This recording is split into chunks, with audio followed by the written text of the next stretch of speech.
My name is Desmond, also known as Baldy, and this is me. So, who am I? What do I do, you might ask? Well, I'm an animator, illustrator, graphic designer, filmmaker, video game lover, Street Fighter, and Iron Man. It all started when I was born on the fateful day of 22nd of May, 1989. I was born in the big USA, my mom is an orchestral conductor, and my dad is Batman. And then 5 years after I was born, boom, came my arch nemesis and the bane of my life, my sister. I grew up in Hong Kong.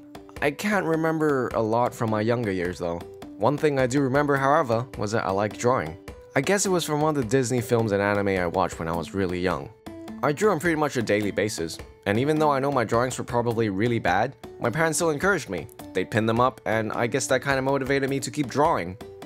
My kindergarten years were a blur, and before I know it, primary school happened. I didn't enjoy primary school a whole lot. Throughout those 6 years, I had very few friends. Part of the reason was because I was very short and skinny for my age. So I'm always that kid that no one wanted on the team. I wasn't good at my studies either. Let me break it down for you. For a kid living in Hong Kong, grades meant everything. I wasn't even good at the one thing that we Asians are supposed to be good at, and that's math. In fact, I was so bad at it, I almost always come last or second last in my year. Some of my classmates were actually told by their parents not to hang out with me because apparently I was a kid that never studies. As I've mentioned before, I drew a lot. Even in class, I'd be drawing in my textbooks and my exercise books, and that's probably why my teachers don't like me a whole lot. I remember my Chinese teacher tore up and threw away my drawing that I was doing in class. She said, "You're not going to achieve anything by drawing silly cartoon characters." That made me really upset. See, art wasn't really considered as a main subject in Hong Kong. There is also a general mindset that art was one of those subjects that are not practical, or one that has very few career options. Just like the stereotypes, a lot of parents in Hong Kong would rather have their kids grow up to be a doctor or a lawyer than an artist. At one point during my childhood, I wanted to be a film director. When I was 10 or 11, I actually had a mini whiteboard that went on my door, and on there I put on a list of goals that I wanted to achieve at the time, and winning 10 Oscars was one of them. See, I had no money or filming equipment, so my only way of making any kind of moving images was through Adobe Flash. I had no concept of animation or any technical stuff, like frame rates or whatsoever, so I just went on and made stuff. At school, I'd show people these short animations that I'd done, but no one really cared. However, all these crazy movie ideas I had, all these silly animations that I've done, were seeds that went on and grew into something much bigger later in my life. Since I was failing pretty hard the first 3 years of high school, and knowing that I wouldn't survive the public exams in Hong Kong, my parents had no choice but to send me to a boarding school in the UK, and I ended up spending 8 years of my life there. It was kinda hard for me at the start, having to leave everything behind in Hong Kong, and adjust to a new surrounding and new people. I like to play video games. I mean, come on, I'm Asian. And according to the standards of the cool kids, that was not okay.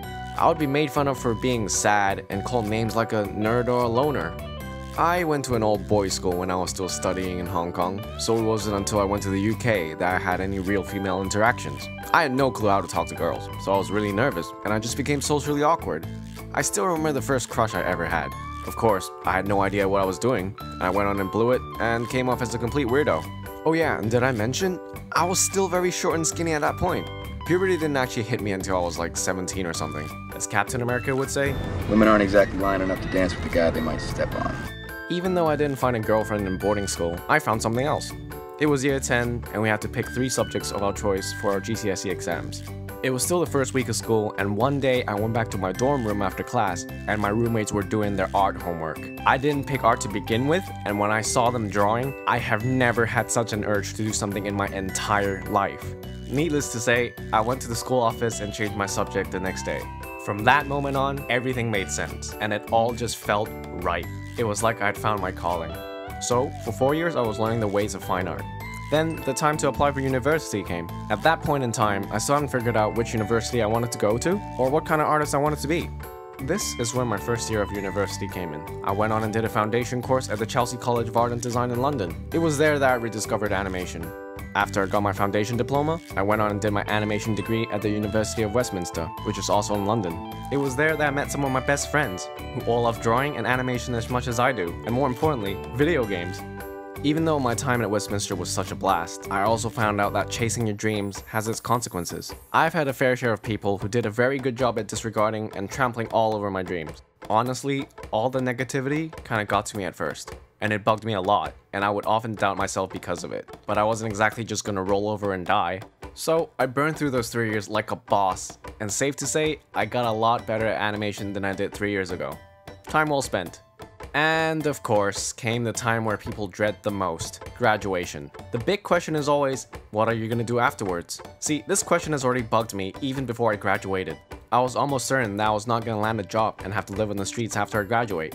So after 8 long years, in the summer of 2012, I finally moved back to Hong Kong. I decided to go freelance. I also enrolled to study in a master's degree program at the City University of Hong Kong. Surprisingly, work started coming in, and before I know it, I had done quite a lot of projects here and there. So my friend, don't settle for less. Do what you love to do. If I stopped chasing my dream when my primary school teacher tore up my drawing, or when people tell me I won't make it, I would not be where I am right now, and you won't be watching this either. Remember, you are who you are. Don't let anyone tell you different.